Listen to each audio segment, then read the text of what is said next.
In this morning's Cook's Corner, 7 senators are targeting the multi-billion-dollar debit card business. They're introducing a bill today that would block limits on what banks can charge retailers for accepting those debit cards. And the prime sponsor is standing by with our chief Washington correspondent, Peter Cook. Peter, take it away. Thanks very much, Eric. I'm with Senator Jon Tester, the Democrat from Montana, who, as you said, leading the effort to suspend or delay these new debit card fee limits put in place by Dodd-Frank. What's your concern here? And this is something just passed the Senate not too long ago. Now you're trying to essentially roll it back. Well, my concern is it's not going to do for the consumer what folks thought it was going to do when it was passed. That's number one.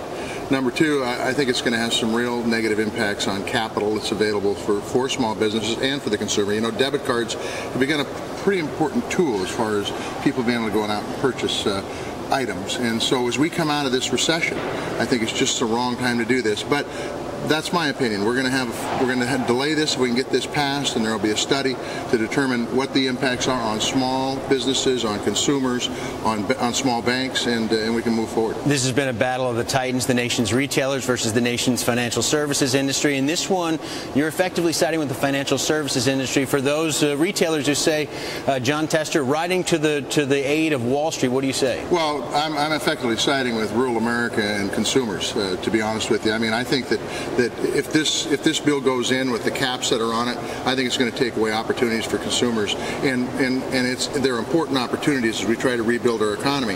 I think it's also going to take away opportunities for small businesses. And small businesses, as you well know, Peter, create the bulk of the jobs in this country. You've got, some suggest, $16 billion on the line here. You also have a very powerful supporter of this rulemaking effort. That's Senator Dick Durbin, the number 2 Democrat here in the Senate.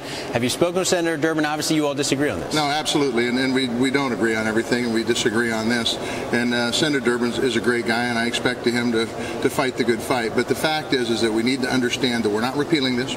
We're going to delay it. We're going to study it. We're going to take a look at it, make sure it is what it is advertised, because ultimately, particularly in rural America, but I think it also applies to urban, the consumers need to be able to get some advantages from this bill, and I don't think it's happening. Let me just ask you finally, the chances for success here, you've got Democrats and Republicans joining you here, but you need probably 60 votes in the Senate. Can you get there? I think so, yes. Absolutely. We're going to work hard to get more sponsors on this bill after we get it dropped in today, and I think there's going to be solid support for it. All right, Senator Jon Tester, thanks very much for joining us, and we'll send it back to you guys. Big battle between the retailers and the banks taking a turn here in Washington today. Peter, thanks very much. That was Peter Cook with Senator Tester.